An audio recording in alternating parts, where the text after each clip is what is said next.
Hey everyone, Slasher Scotty here, and thank you for joining me on yet another rankings video. This time around, I'm going to be covering all the mysterious killers from Scream that don the Ghostface mask.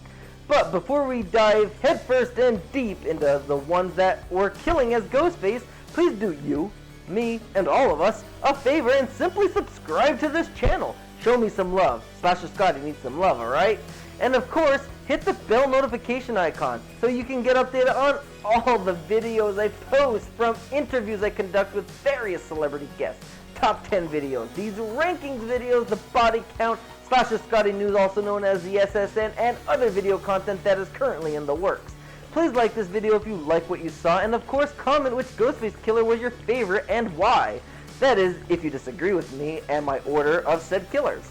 One last thing, it is that time, time for the ultimate golden rule, which is, well, these are my own personal rankings, which means do not, make fun of me or want to kill me or give me death threats if they differ from yours, because, this is, our orders are going to be different. We all know that.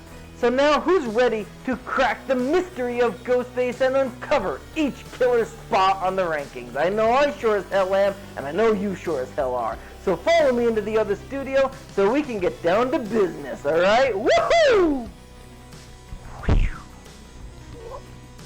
Number 7 of the Ghostface Killers is Charlie Walker from Scream 4. Granted, a lot of people didn't like the Scream 3 Ghostface, who we'll be revealing in a bit. He was not nearly as bad as Charlie for one simple reason. Just one.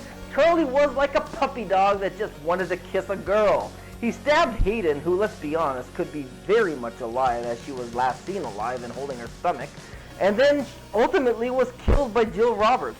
He didn't really do much as Ghostface himself, either under or out of the mask, which is one major reason he is at the very bottom of this list. Sorry, sorry, Charlie, but not sorry. 6 is the blunder I messed up on last time, Mickey Altieri from Scream 2. Now, before you all chop my head off, hear me out, alright?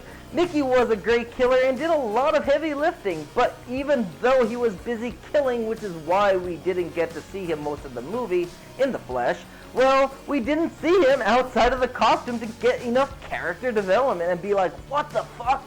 Mickey's the killer? Upon the big reveal. It was like 40 to 45 minutes when we saw Mickey at the school's cafeteria and again during the reveal, and nothing in between. I honestly forgot about him when he was revealed and even said to myself, who is he? The first time I saw this movie, until I remembered who he actually was. So yeah, he is at the bottom for being an undeveloped character. Sorry, Mickey, but that's the way the cookie crumbles.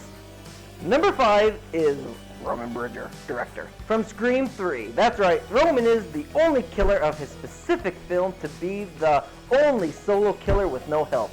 That is reason enough to have Roman at this spot, as he didn't need any heavy lifting to get down and dirty. Also, even though a lame excuse and a retcon of the first film, Roman was revealed as Sidney's long-lost brother and the mastermind of the Woodsboro murders and Maureen Prescott's rape/murder.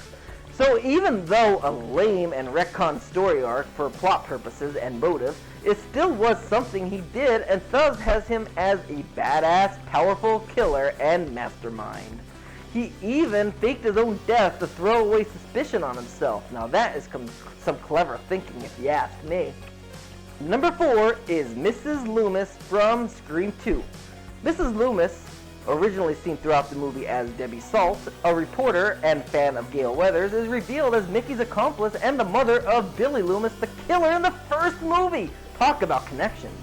Her husband cheated on her with Maureen Prescott, and she left and eventually got some work done to herself and, became unrecognizable.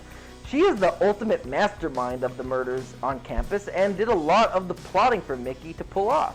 She is ultimately killed by Cotton Weary, who shoots her when Sidney promises him an interview with Diane Sawyer. And then Sidney shoots her in the head to verify her death, of course, because, the killer is always superhuman, if you ask me. Number 3 is Jill Roberts from Scream 4. Jill is the mastermind of the murders in Woodsboro, working with Charlie Walker, who she ultimately betrays and kills. Jill is also the cousin of Sidney and wants fame like Sidney has, hence why she has orchestrated these killings and tries to become the hero who survived the massacre, pinning the killings on her boyfriend Trevor, and Charlie of course. In the end, Jill is stopped in her tracks at the hospital by having her brain fried by a defibrillator thanks to Sidney, and then is eventually shot by Sidney herself. In the end, Jill is one of the most evil and vile killers to don the Ghostface mask. You are going to be shocked at this one, but number 2 is Billy Loomis from the first ever Scream in 1996. It is no surprise on who the top 2 killers would be and which film they would be from, and the order to put them is based on the ranker themselves. I believe Billy is number 2 rather than number 1, simply because even though he is the mastermind behind the killings taking place and is ultimately evil and has a motive, yet a cover-up plan to blame Sidney's father, he just isn't as charismatic as the one I have chosen for my number 1 spot. Point blank, period. Both are equally as good and deserve to be tied for the top spot. But in a rankings video, that just cannot be allowed to happen now, can it? Sorry, but he has to be number 2. But there is one more better, and you know who he is. Who is it? Here he is. Number 1 is Macher. That's right, the number 1 spot on who is the best to don the Ghostface mask and costume is none other than Macher from the first Scream film. As previously mentioned, Billy and Stu, the 2 killers in the first movie, are both equally as good and should be tied at the number 1 spot, but in a rankings video that just can't happen and one must outbeat the others. But Billy may have been the mastermind, whereas Stu was so charismatic and entertaining that he absolutely deserves to be number 1. From his funny quips after the ultimate reveal, and if you paid attention enough to see which kills were done by Stu and which ones were done by Billy, Stu had some pretty cool deaths that he committed that he has, so in the end, Macher ends up as the number 1 spot on this rankings video. And of course, don't forget, he played Shaggy in Scooby-Doo. But that's it! We have just ranked the top 7 Ghostface killers that were shocking and surprising from the reveals in the Scream franchise. Super cool! Now I'll see you back here in the other studio so we can get into some stuff, alright? See you soon!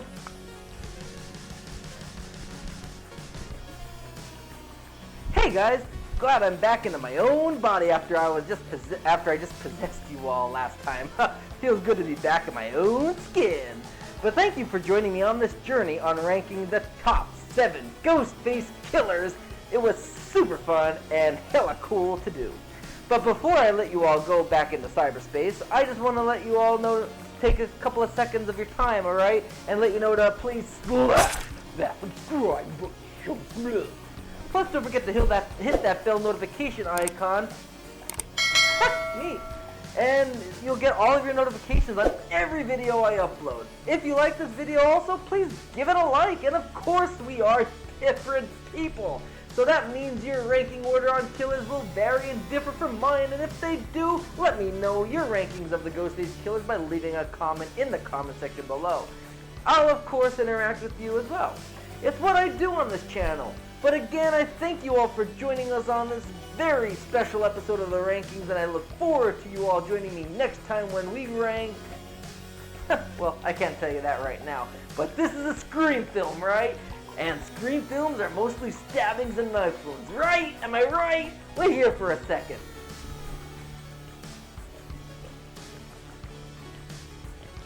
This is a horror film, baby, and this one's a Scream, baby! A Scream!